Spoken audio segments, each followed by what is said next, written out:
Deuteronomy 28, verse number 47, because thou servest not the Lord thy God with joyfulness and with gladness of heart for the abundance of all things, therefore shalt thou serve thine enemies. So, ang Ginoo nagistorya dere, kabayan sa panahon sa umaabot, sa ang nagsulti siya ni ini, ang tao sa Diyos, ang mga tao sa Diyos, nagalagid gyapon sa Ginoo. Tayon na purong ang Book of Joshua, kaming pa, malipayang gyud sila nagalagid sa Ginoo. Pero siya nagtudlo nga sa panahon sa umaabot, nga sila mo biya sa pagsunod sa Ginoo, o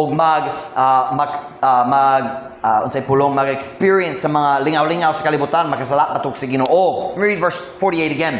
Therefore shalt thou serve thine enemies, which the Lord shall send against thee, in hunger, and in thirst, and in nakedness, and in want of all things, and he shall put a yoke of iron upon thy neck, until he have destroyed thee. Excuse me. Masaya.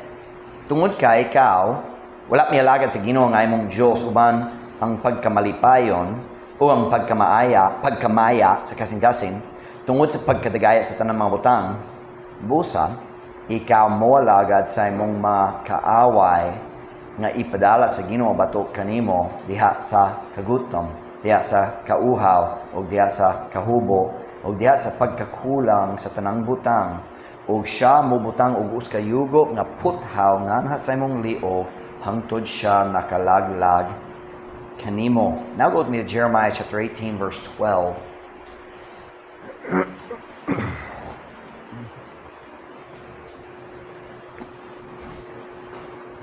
Jeremiah chapter 18 and verse number 12. Kunana say amen? And they said, there is no hope. Unsay sangputanan sa mga tao nga mobiya sa Ginoo, there is no hope. But we will walk after our own devices, and we will, everyone, do the imagination of his evil heart. Ug sila miingon, walay paglaom. Apan kami mulakaw sunod sa among kaugalingong nga mga laraw. Ug kami mubuha ang matag usa sa imahinasyon sa iyang dautan nga kasing-kasing. The title of my message this morning is Ang Dalan Ngadto sa Walay Paglaom. The path to no hope, or the path to hopelessness. Ang dalan ngadto sa walay paglaom. Magamputa, din ko mo makalingkod para sa mensahe karon. Father, would you please bless the message this morning? Father, would you fill me with your spirit as I preach it? God, you knew who would be here this morning. And you are the one who put this message on my heart. So paliw, ginutabangi ko, aron ako makatabang sa imong katawhan dari karon. Kinokabalo ka nga ako nahiguma, kanilang tanan, kanang kumutabang nila. Lord, please work through me, fill me with your spirit. Help me, God, as I preach. Pray in Jesus' name. Amen. Pwede ka mo maglingkod. Balik, ako nakikita sa proseso. Naitaw nga maluwas na. Musulod siya sa church ug magsugod og alagad sa Ginoo. Sa unang panahon sa iyang kinabuhi, makaplagan niyang katuyuan ug ang kalipay nga kanunay mukuyog niyana. Ug sa pipila ka bulan o basin mga tuig man, moalagad pa siya sa Ginoo. I've seen it again and again. Dayon, hinay-hinay, mamatiktan nako ang nagaanam nga diferensya diha kaniya. Hinay-hinay mahanaw ang nahiunang kalipay. Hinay-hinay may makita nga diferensya diha sa iyang attitude may tungod sa espirituhanong mga butang. Dayon sa dalit madugay siya magsugod sa pag-absent sa soul winning. Dayon sa mga church services. Kanunay na ay rason, kanunay na ay alibay, pero kitang tanan nakakita sa proseso balik-balik. Ang tibok church nahiblo na, sa kamatuoran. Kana nga tao ang naa sa proseso sa pagbiya sa Ginoo. Nagalakaw siya sa dalan, palayo sa Ginoo, padulong sa walay paglaom. Kung ako makita niya na magsubo ko sa akong kasing-kasing, kay kabalo ko sa siya padulong. Kung dili siya mo putol sa proseso, sa dili madugay mo biya gayon siya sa church, aron makenjoy sa tanan kalingawan nga gitingwa niya diha sa kalibutan, dayon kung dili makaplagan niyang katagbawan, and no one ever finds satisfaction in the world. Walay tao makakaplag sa katagbawan diha sa butang, mga butang nining kalibutan. Wala good night mo, dili mahitabo pa. O kung dili makaplagan niyang katagbawan, magpadayon siya diha sa kaugalingong dalan ngadto ngadto sa mga sala nga mas lalong pa. O dili gyapon matagbawan, dayon mas lalong pa. O dili matagbawan, o mas lalong pa. Kini nga proseso maglibot-libot-libot hangtod moabot siya sa panahon nga tanan niyang paglaom mawala na, ug siya mosulti sa maurang butang nga atong gibasa sa atong teksto ganiya sa Jeremiah. And they said, there is no hope, but we will walk after our own devices. And we will, everyone, do the imagination of his evil heart. Ug sila miingon, walay paglaom. Apan, kami mulakaw sunod sa among kaugalingon nga mga laraw. Here's what they're saying. Walay paglaom para sa mga, mas mayo pa nga magpadayon lang diya sa sala. That's what that's saying. Kana ang pagbati sa tao nga mukabot sa kinatumyan sa dalan palayo sa Dios, wala nay paglaom. And we see it all over the pitan. Ako nakakita niini nga proseso balik-balik sa akong panahon sa ministry. Tiya sa kinabuhi sa mga bata, mga batanon, mga hamtong o bisan mga tigulang. Kini man maong kagulanan sa tanang tinuod nga pastor nga naigugma sa iyang mga tao. Kini maong pinakabugat nga palasanon sa tanang pangulo diha sa buluhaton sa Dios. I've seen it again and again. And today I want to talk to you about the process. Karong buntagan ko maghiskot sa proseso sa mga lakang diha sa dalan palayo sa Ginoo. Unsaon nga may tao nga maggikan sa pagpangalagad sa Ginoo diha sa kalipay ngadto sa pagpangalagad sa kaaway diha sa situation nga wala nay paglaom. Kaya kana atong nakita sa atong teksto sa Deuteronomy 28. Keep in mind, when he was saying this, and in the time following, they were serving the Lord with joyfulness. But he said, mobut ang panahon nga dili na. Deuteronomy 28:47. Are we still there? I took you to Jeremiah. Go back to Deuteronomy 28, verse 47. Deuteronomy 28, verse 47.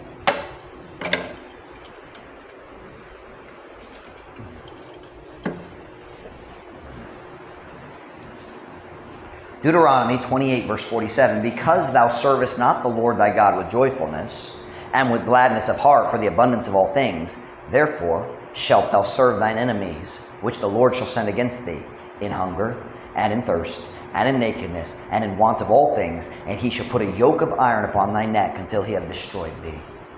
Tungod ka ikaw, wala niya lagad sa Ginoo nga imong Diyos, uban ang pagkamalipayon, o ang pagkamaya sa kasing-kasing, tungod sa pagkadagaya sa tanang mga butang, busa, ikaw mo alagad sa imong mga kaaway nga ipadala sa Ginoo batok kanimo, diha sa kagutom, diha sa kauhaw, o diha sa kahubo, o diha sa pagkakulang sa tanang butang, ug siya mo butang og uska yugo nga puthaw nganha sa imong liog hangtod nga siya nakalaglag kanimo. Unsaon nga kini mahimo? Nga kini balik-balik mahitabo diha sa katawhan, sa kinabuhi sa mga tao sa Diyos? That's what I want to talk to you about this morning. Maghiskot ko sa proseso. I want to talk about how a Christian goes from joyfully serving God to hopelessly serving the enemy. Ang dalang gikan sa malipayong pagpangalagad sa Diyos ngadto sa walay paglaong nga pagpangalagad sa kaaway. This morning I'm going to lay out, magpahimutang ko at ubangan ninyo ang mga lakang diha sa dalan. Mga lakang nga ako nakakita, nga ako nakitaan na. I'm not a young preacher anymore. Dali na ko magasuldi o batanon ko nga magwali, dali na. I'm 41. Dili ko magwali karon kabayan sa butang nga ako nakabasa sa book, muwali ko karon kabayan sa butang nga nakit-an ako sa akong kawali ang mata balik-balik. The steps. Karong bunta ganang kung mapakita ninyo sa walo kalakang diha sa dalan palayo sa Dios. 8 steps from joyfully serving God to hopelessly serving the enemy. Step number 1, wifey. Don't even write the heading, wifey. Let's save space on the board. Okay? Step number 1. Ang pagtapol. Diha sa paghimo o maayo. This is always the first step.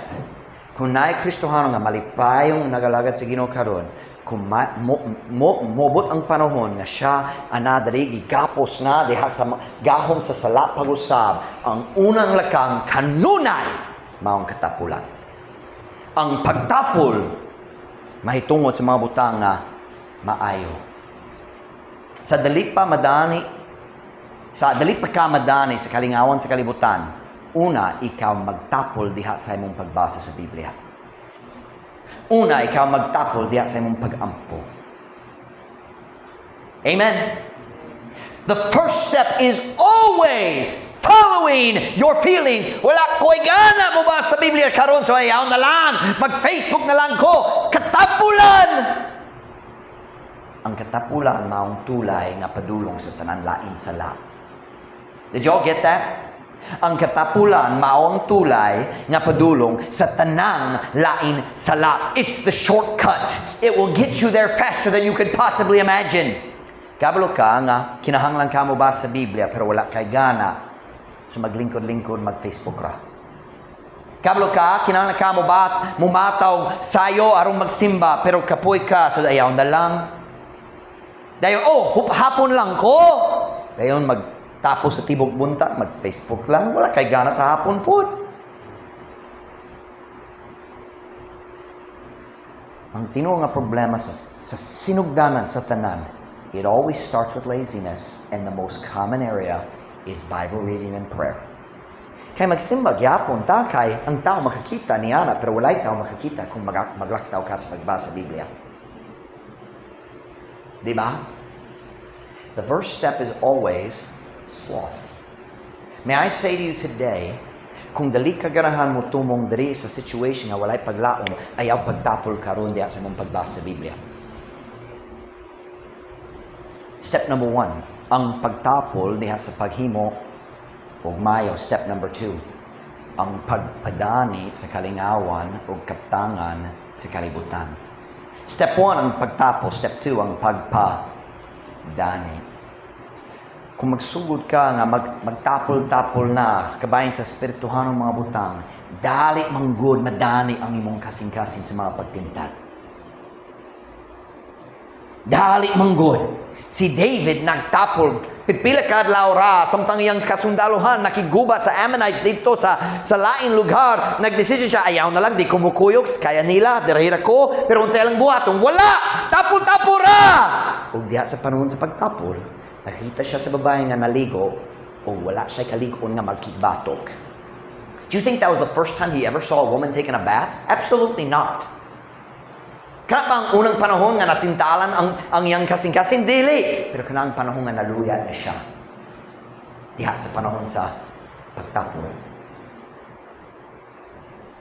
Ang iyang kasing-kasing naluya na gayud ug wala siya gahom, wala siya kusog sa pakigbisog, sa pagdumili, sa pagtintal. I know, na daghang tao malipay, kanunay sila mosulti, oh well, Ako ang klase sa tao lang nga dali matintal, just dali kong likon sama sa uban. Right. Gani. Kay tapo lang ka diha sa pagbasa sa Biblia. That is an excuse to cover laziness. Ang problema, dili ang imong kaluyahon. Ang problema maong pagkatapulan nga magpugong kanimo gikan sa paglakawan sa Diyos. Dili ka daling matintal kung nagalakaw ka sa uban sa Diyos matagbuntag.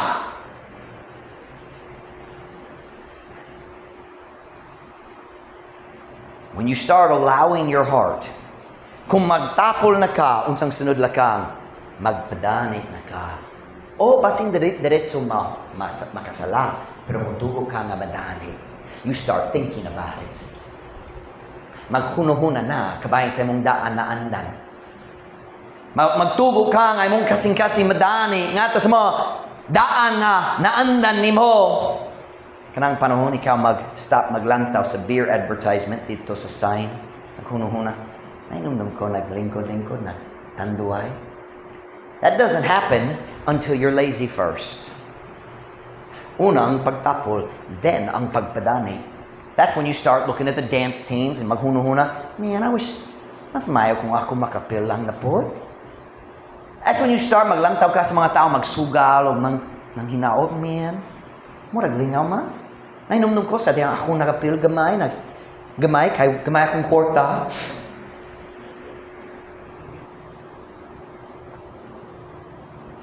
Kung magtapol na ka, kanang panahon, nga makadungog ka sa imong silinga, mag-video key, uy, nainumdum ko sa diyang nag-video key ko, nga yabag kayo.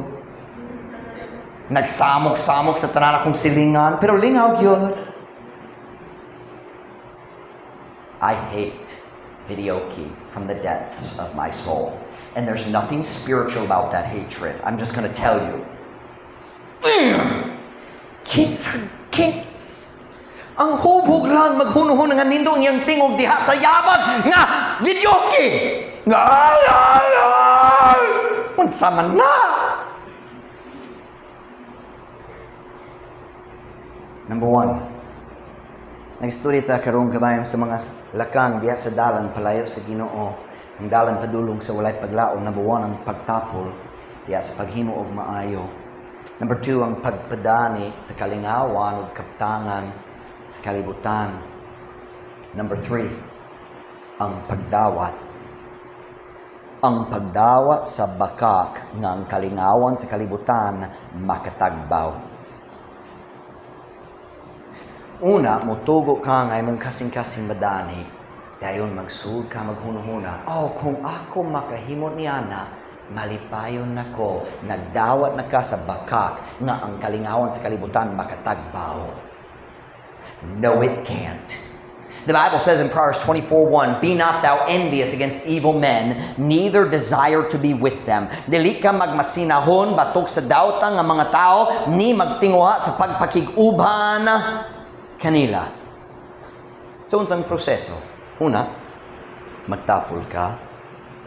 Dayon tungod maluya na magpadani ka sa imong kasing-kasing, magpadani sa mga butang sa kalibutan, imong daan na andan, basin ang kaptangan, basin dali lingaw-lingaw imo ha, basin kwarta imo ha, basin ang kaptangan, basin ang katungdanan nga diin may tao magrespeto nimo, pero magpadani ka.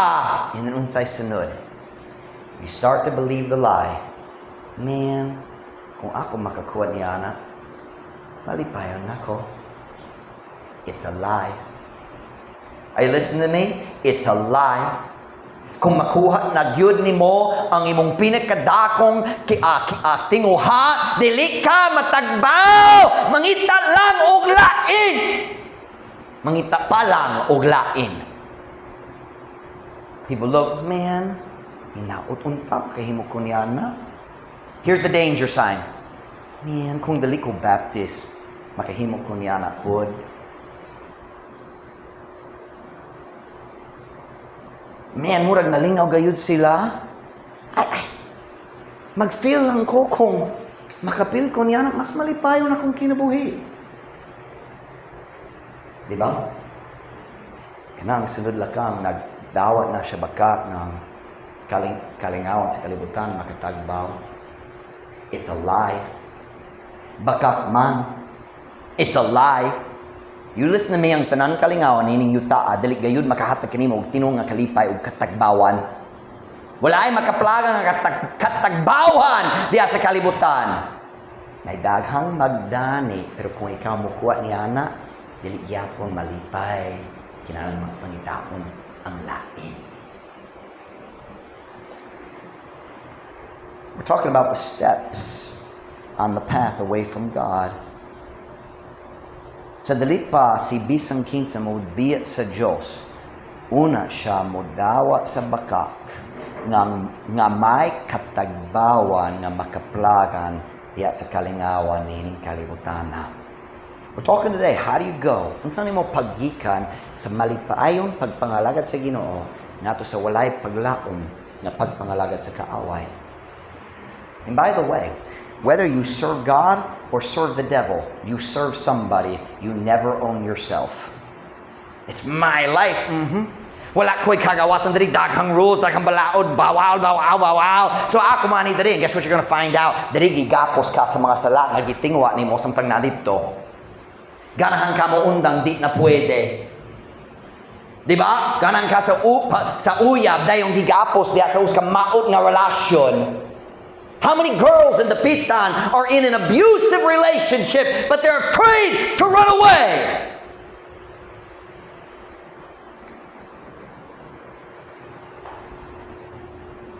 Number 4. Una, ang pagtapol. Ikaduha, ang pagpadani. Ikatulo, ang pagdawa sa bakak na ang kalingawan makatagbaw. Number 4, ang pagligot-got sa mga balaod o mga tao nga nagpugong kanimo. I saw this all the way through my growing up years. Ako, nagdako diya sa uskadako nga church nga may lindo nga Christian school.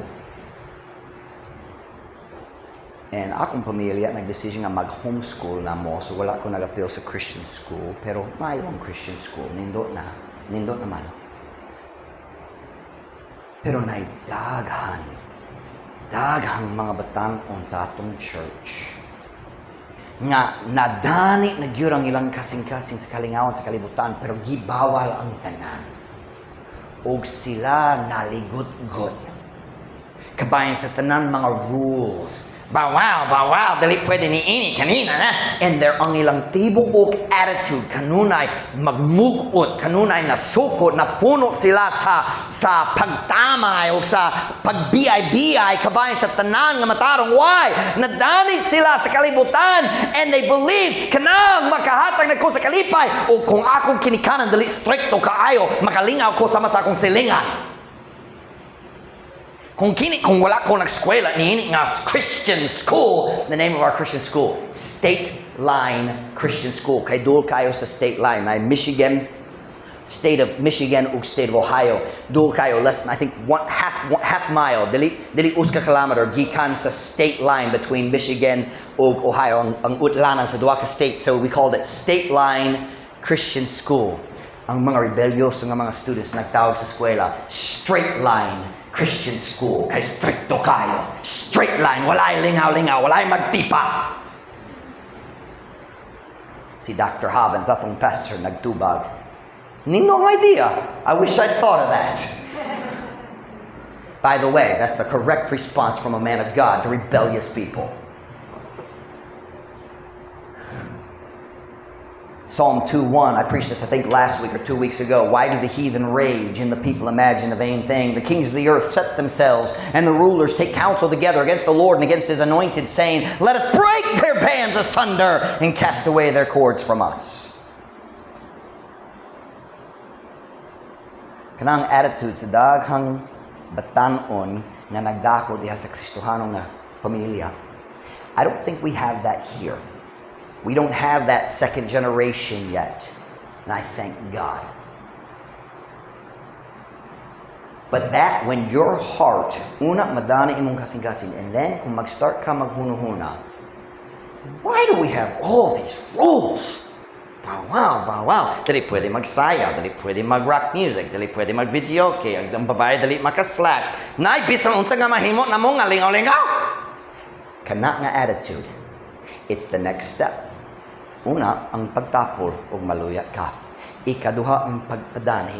Ikatulo, ang pagdawa sa bagkat nga may katagbawan diha. Ikaupat, ang kaligut-gut batok sa mga butang o mga rules nga nagpugo nimo gikan niya ng butang nga ikaw maghuno-huno mo hatag og katagbawan. Was that a clear statement? That was a really long sentence.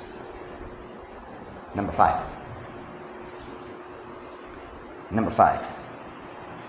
Dili ang tanan tao maghimo sa mataglakang, but everybody walks pretty close to this path. Number 5. Ang pagtilaw o pagtago sa sala.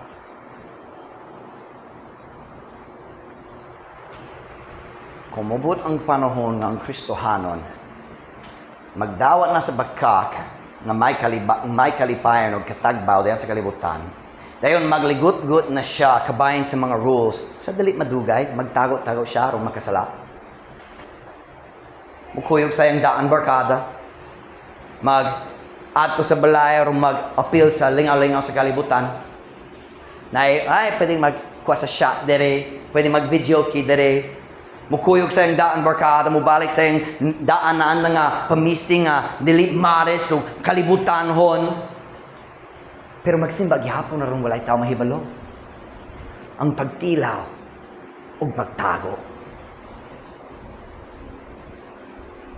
It's a very dangerous time in your life when you start living two lives. Ang tanan tao masayop usahay. Pero naida kong diferensya sa talagsaong nga sayop. Dahil mo balik, kadagan balik sa Ginoo pangayo o pagpasaylo. Naida kong diferensya niya na ang tao nga magsimba gyapon, magkanta gyapon, magsawani gyapon, pero nakasala dito sa balay. Nagtanaw sa hugaw ng mga salita. Natingala ko sa mga movie nga tanawan sa mga Kristohanon. Maminaw sa kalibutanhon daw nga music. Nag-start sa uyab relasyon pero magtago aron ang mga membro sa church wa kabalo. O basing mag-messaging lang kay kanamasayon tagoon.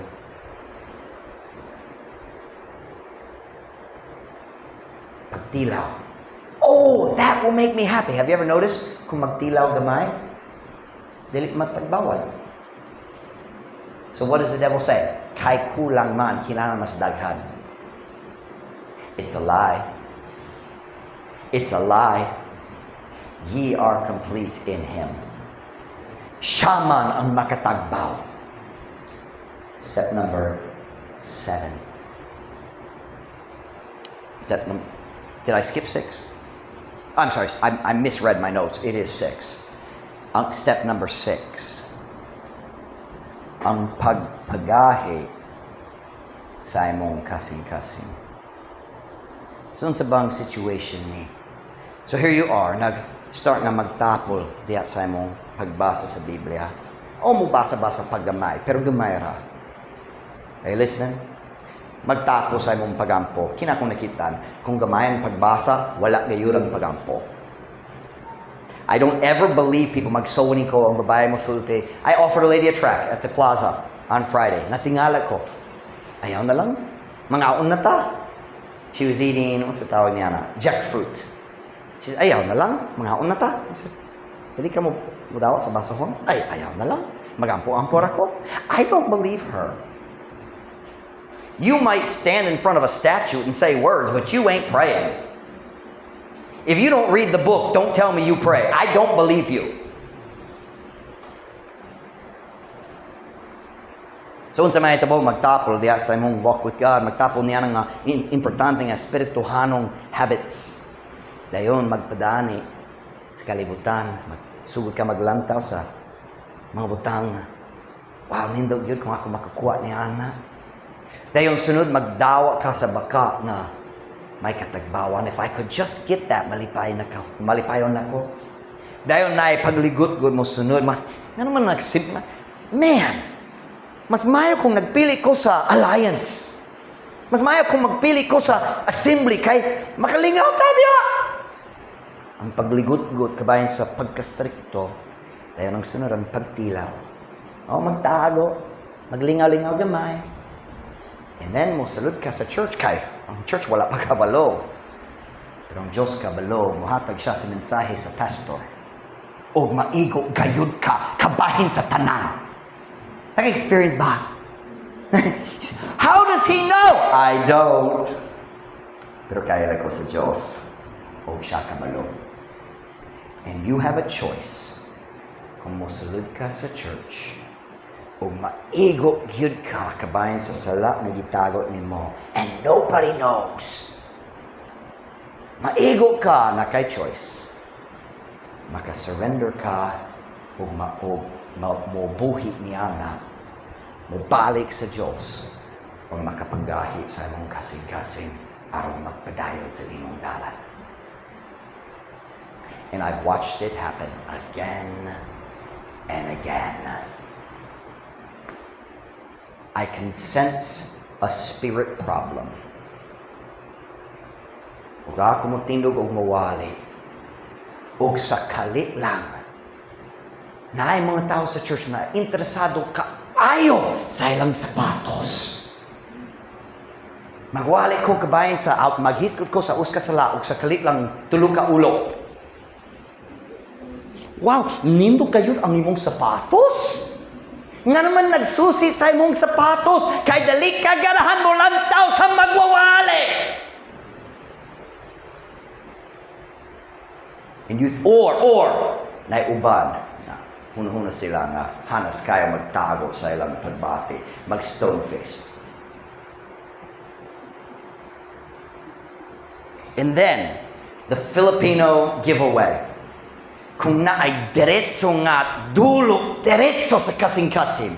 Ang Pilipino nga maigo gayod, magkatawa. You ever seen that? And the pastor says, I'm going to pretend I didn't see that. You listen. Kung maigo ka sa pagwali, kana ang kaluoy sa Ginoo. Siya mohatag kanimo sa oportunidad nga mo U-turn o aron mo balik sa Ginoo sa dali pagkamobot diri.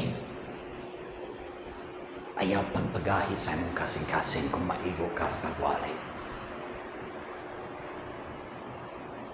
Number 6, ang pagahi. The Bible says in Job chapter 9 verse 4, He is wise in heart and mighty in strength. Who hath hardened himself against him and hath prospered. Siya maalamon sa kasing-kasing ug gamhanan sa kusog. Kinsa ang mipagahi sa iyang kaugalingong batok kaniya o miuswag. Klaro kayo ang tubag. Wala. You don't fight God and win. Talking about mga steps. Mga lakang, gikan. Sa pagpangalagad sa Ginoo nga malipayon, ngadto sa pagpangalagad sa kaaway nga walay paglaom. Step number 1 ang pagtapon. Step number 2 ang pagpadani. Step number 3 ang pagdawa sa bakak na may katagbawan sa kalibutan. Step number 4 ang pagligut-gut kabayan sa mga rules o mga tao nga magpugong kanimo. Step number 5, ang pagtila o pagtago sa sala. Step number 6, ang pagpagahi sa imong kasing-kasing. Dayon, human sa pipila ka simana, pipila ka bulan sa pagtago sa imong sala. Paminaw, ang tanan sala ibutyag sa Ginoo pohon-pohon. God always reveals. What does Jesus say? There's nothing hid that shall not be revealed. If you want your sin to stay hidden, run back to God and ask for mercy. That's the only way to keep it there. Because sometimes, ang Diyos maluoy na mo mosuli, sige, dili ko magpakaulaw ni mo, kay libalik na ka. But after a few weeks or months, people start to know. And when people find out, kung ang church nahibalo na, ang pastor nahibalo na kay tulo ka pili options. One, you can just keep on pretending, but everybody knows. Two, you can get right with God. Or three, you can continue to step 7. And what is step 7? Step 7, ang pagsalikway sa tanan nga mataro. Nakakita ko nining anay tubo balik-balik. Kung naay tao nga dugay kayo nagpakaaron ingnon o kali lang gibutyag ang iyang gibuha. And everybody knows, o sila mo biyat sa church o sa ilang buhaton, most of the time, 100% mo balik sa tanan nilang daan na andan. Mo balik sa mga earrings, o nose rings, o tongue rings. Mo balik sa imaras, ang spaghetti nga straps, o ang short shorts, ang sexy para sa mga girls. Mo balik sa pagpanguya, o dautang music. Mo balik sa videoke. Mo balik sa pagtanaw sa dautang salida. Mo balik sa pagkuyog-kuyog sa yung dautang barkada. They go back to everything. They reject it all. Magsalikway sa tanan na matarong. Magsulay sila nga magkinabuhi sama sa ilang kinabuhi sa wala pa naluwas. Have you ever seen that happen? Nakitaan ba? I got news for you. It never works. Sa dihang naluwas na ka, ang Ginoo mihatag kanimo sa bagong kinaiya. O dili gayud ka malipayon pag-usab diya sa kahugawan sa sala. Ang imong daan kinaiya sama sa baboy. Ang imong bagong kinaiya sama sa karnero, ug ang karnero nagdumo sa kahugawan. And that's that inner conflict. Ang imong espiritu, ganahan mo lagad sa Ginoo. Imong flesh, imong unod, kana nga baboy nga bahin sa imong kinaiya, ganahan sa kahugawan. You will never ever be happy over here. And God says, actually, it's worse. Kung naitaw, nga wala pagyud na luwas, naglinga-linga siya diha sa kahugawan sa kalibutan. Siyempre, naay kagubo, naay resulta sa iyang sala, dili siya malipay. Pero, kung ang maong tao maluwas na, o magsunod sa Ginoo, dayon maglakaw siya sa dalang palayo sa Diyos, o mubalik siya sa tanan niyang daan na andan. God talks about that in 2 Peter. You want to look at it with me, please? 2 Peter chapter 2, verse 20. 2 Peter chapter 2, verse 20.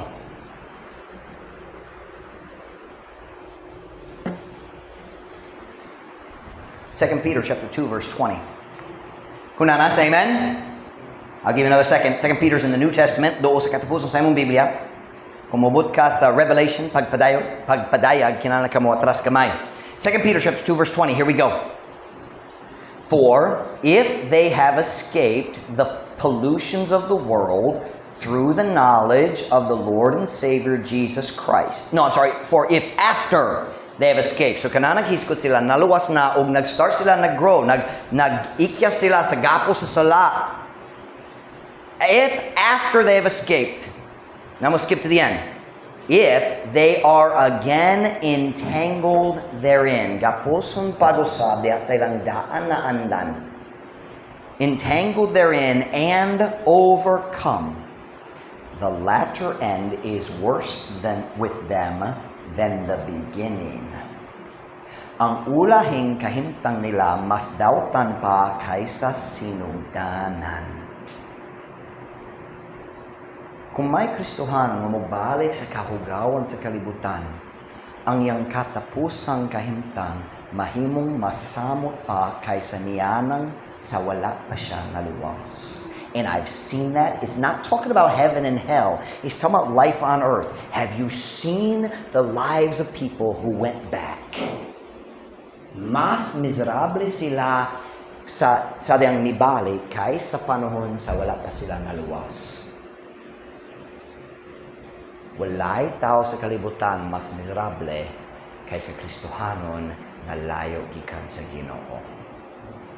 Ang tao nga wala naluwas, mas malipayong kaysa backslider.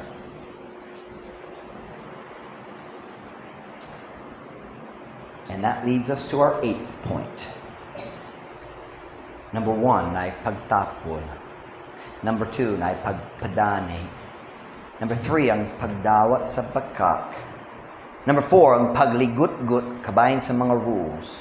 Number 5, ang pagtila o pagtago sa sala. Number 6, ang pagpagahi sa kasing-kasing. Number 7, ang pagsalikway sa tanang nga matarong. Number 8, ang pagkawad-an. I'm gonna add a word, babe. Ang pagkawad-an sa tanang paglaom.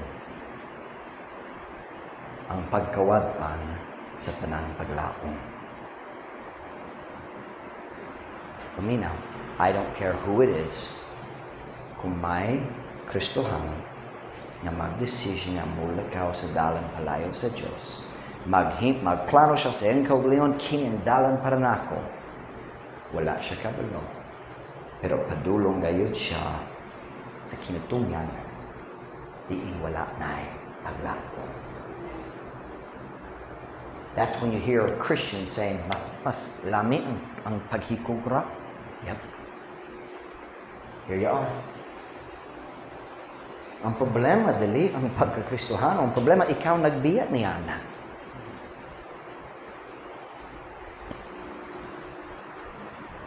That's what we saw in our text verse in Jeremiah. There is no hope. But that's not the saddest part. The saddest part is the next line.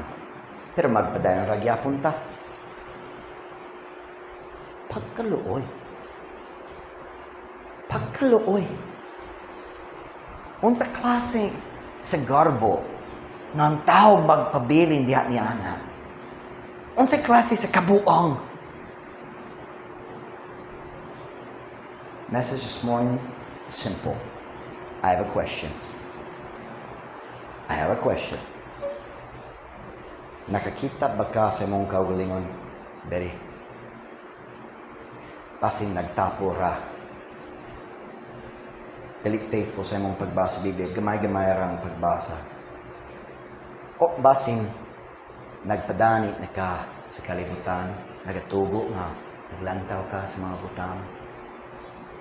Naghuno-huno ka ba sa pagpanguyaw? Naghuno-huno ka ba sa pornography? Naghuno-huno ka ba sa mong daan na andan?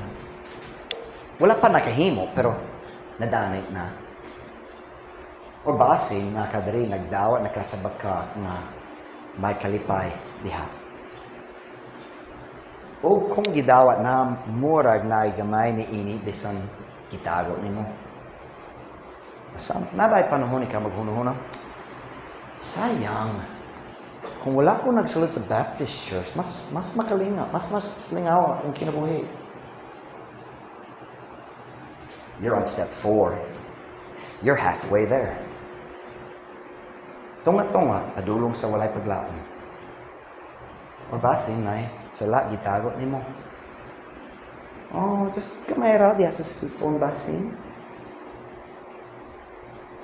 Usahay ra, maminaw sa mong daan music. Usahay lang, mag-message lang sa mga lalaki or kung lalaki mga babae. Kamay magpagtilaw, magpagtao kay maulaw kayo kung ang tao kabalo sa kung buhaton. Kinang problema sa pagtago sa sala. Unsay makapugong nimo? The willingness to be dishonest opens the door to following your lust all the way to the end of the road. Dishonesty is this right here is what allows this. Kaya mo tago ka sa imong ginabuha. Or basing, nibot na dere. Naglingaw-lingaw gamay, tayo naigo ka. Wala ka nag-respond. You came to pray, o wala kay gisulti. Nagluhod na, ug naghunong-huna kabayan sa paniudto. Amen. Oh, you're not here yet. But if you are right here, you are one step from throwing your life into the world. So I'm asking, nakitaan ba ni mong kaugalingon dire? Nakitaan ba? It's amazing that God had me preach this today. Kung mingaw yun, dire pipila ta. Apparently God thinks we need it. Kinang nindo nga balita, kabayan nihingi nga, maot nga mensahe. Bisan asa ka sa dalan, ang Ginoo nga gyapon diri nagsulti, ako mo dawat nimo kung ikaw mabalik. Bisan asa ka sa dalan, makauli ka. Kinahanglan ba ka mabalik? Hosea chapter 13 verse 9 says, O Israel, thou hast destroyed thyself. They were all the way here. Thou hast destroyed thyself. But in me is thine help. Do you know the great thing about our God? Bisan diya sa panahon sa sala, bisan nagrebelyoso ta, we can still lift up our eyes to the hill from whence cometh our help. Ug siya mo daw na to balik kung kita mo balik kaniya. So asa ka? My guess is, na ubay-ubay nga dire. Basing pipila man dire. Pero ikaw lang kabalo. Pero ako maghangyo ninyo. Ayaw pagpagahi sa mong kasing-kasing. Karon. Tugot ng Diyos maglihok sa mong kasing-kasing ug dagan balik kaniya. Tugo na mga ulo, pero mata.